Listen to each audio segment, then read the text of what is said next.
Hello friends, this is Shilpa Banerjee from Skills and It Consulting. Today we are back again with another lesson of the CBSE board class 4. The subject is social studies and the lesson is Face of India. In this lesson we will be studying about the major physical divisions of India and their influence on our lives and about the major rivers of India. First, let's study what are physical divisions. Dividing a land based on the kind of landform present is called physical division. So based on the kind of landform present, our country India can be divided into different physical divisions, which are the Himalayan region, the Deccan Plateau, the Indo-Gangetic Plain, and the Thar Desert. So this is what the Himalayan region looks like. Now let's study something more about the Himalayan region. It covers the northernmost part of India from Jammu and Kashmir to Arunachal Pradesh and some northeastern states. Houses have sloping roofs so that snow can slide off because accumulation of snow is a very common phenomena in this region. The kind of food that is eaten in the Himalayan region. During cold months, people eat heat generating spices such as cloves, black pepper and chilies. Cooked rice is mostly eaten in eastern Himalayas. Chapati or roti from wheat flour is the main food in western Himalayas. The kind of clothes that is worn is mostly woolen because the temperature is very cold and woolen clothes help them protect themselves from the cold weather. Occupation mostly followed in the Himalayan region: agriculture, handicrafts, carpet weaving, tea cultivation and animal rearing. Now we move on to the Deccan Plateau.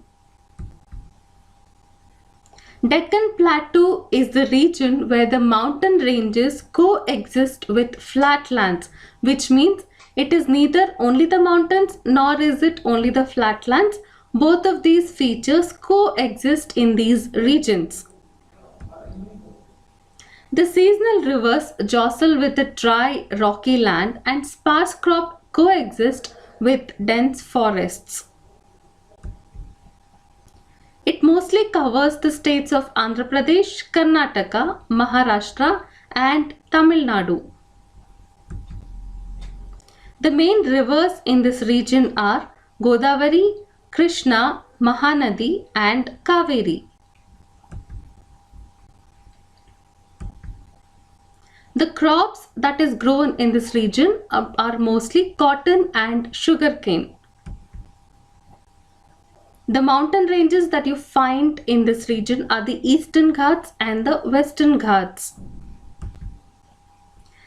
There are many mines in this region which are very rich in minerals, coal and iron. The occupations mostly followed in this region by the people are mining and agriculture. So now we move on to the food that is eaten in this region. Most of the dishes are made from rice and ragi because mostly these are the crops that are grown here. Tamil Nadu and Andhra Pradesh, people here mostly eat idli and dosa. People from Karnataka mostly eat bisibele bhat, that is a specialty of the Karnataka state. And the people from Maharashtra eat vada pav, which is again the specialty dish of the Maharashtra region. Now we move on to the third natural division, that is the plains. Now what are plains? They are the broad and nearly flat stretches of land that are lush and green. The plains are called the foot bowl of India because many of the crops are grown here which which enables it to distribute food to the entire country. The main rivers found in this region are the Ganga, Yamuna, Brahmaputra and Sutlej. The flourishing farmlands, there are many flourishing farmlands along the river banks, because as we studied in our previous lessons, wherever there is river, the soil is very fertile, which makes the vegetation grow. Some of the crops that are grown in this region are wheat, rice, pulses, sorghum, oilseeds and sugarcane. Fruits. The fruits that you can find in this region are mangoes, guavas, jackfruits, plums, lemons, oranges and pomegranates. So if you look at people in this region, most of the clothes that are worn are saris or salwar kameez and dhotis. The food that is mostly eaten by the people in this region are chapati, rice and dal. This region has a very fertile land. There is plenty of water and it is easy to travel because the roads and the railways are very well connected. The occupation followed by the people in this region are either agriculture or one of the industries mentioned here, which is either sugarcane, cotton, jute, textile, paper and leather industries. The next physical division that we talk about is the Thar Desert. Now, what is a Thar Desert? It's a plain, as it's a large stretch of almost level land with no major variation in height. It's in Rajasthan and extends to parts of Haryana, Punjab, Gujarat and Pakistan. The most densely populated desert in the world is the Thar Desert. There is not much water because it's a desert region, but you find oases in some of the regions. Now, what is an oasis? It's an area in a desert that has vegetation surrounding a water source. So you can see the picture here. What you see here is an oasis. So a small water source in the desert. The weather here, it's mostly hot for many months of the year, but during winter it is very freezing cold in the nights. Let's talk about people of this region. People of this region really love music and dance. You must have heard folk songs or you must have seen folk dances from this area, which are really very popular. The clothes that people wear are really bright and very colorful. People normally weave clothes and make leather goods, jewelry and dyed cloth.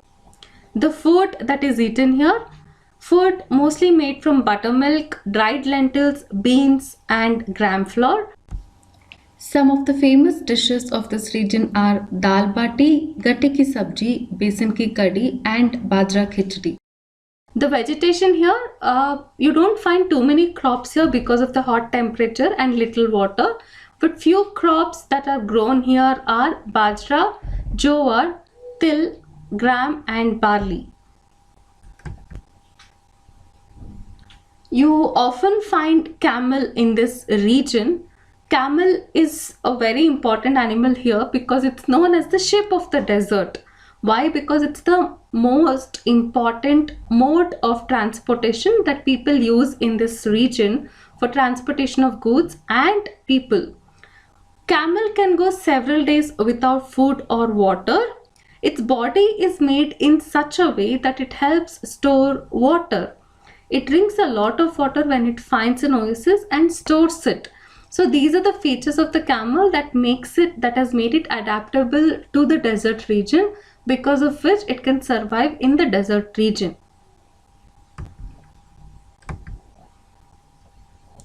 Okay, so that was about the physical divisions of India. Now let's move on to the second part of our chapter, which is about the rivers of India.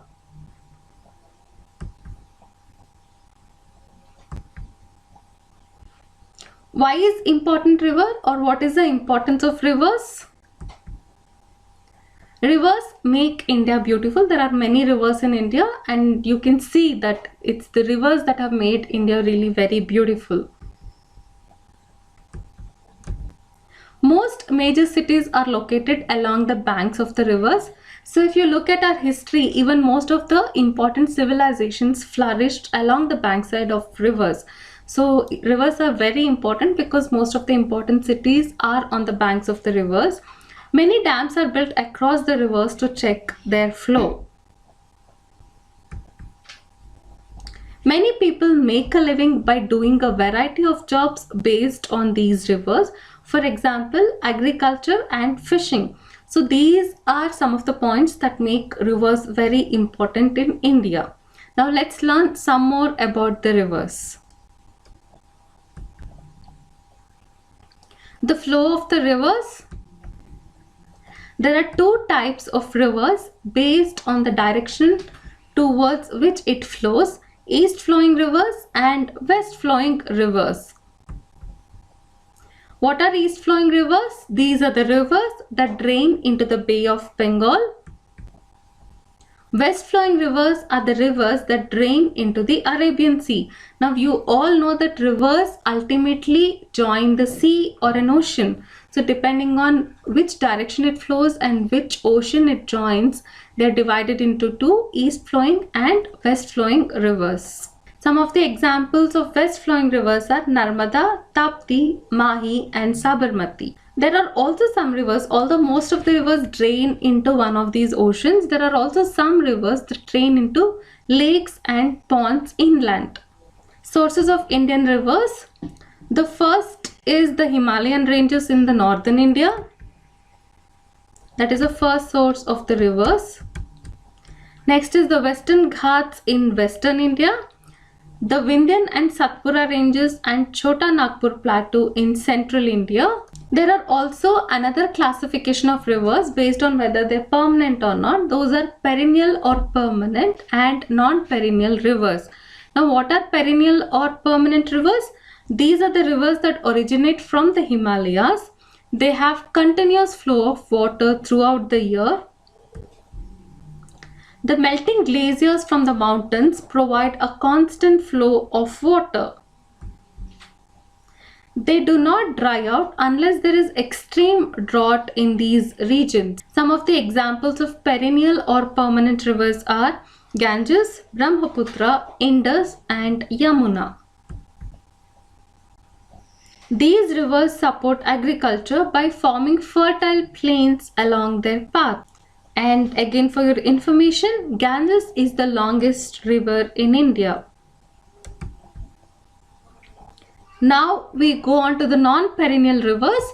As opposed to the perennial rivers, non-perennial rivers are the rivers that do not have continuous flow throughout the year. They originate in a plateau region, whereas the perennial rivers originate from the Himalayan region. These rivers do not receive enough water to keep them flowing continuously. They flow continuously through the rainy season and are partially or fully dry during summer when there is no rain. They are normally found in areas that have a very uncertain monsoon. Examples of non-perennial rivers are Godavari, Krishna and Kaveri. So that was about the lesson. I hope all of you enjoyed and understood the lesson. For more information and solution to the textbook exercises, please visit our website www.skillsinit.com.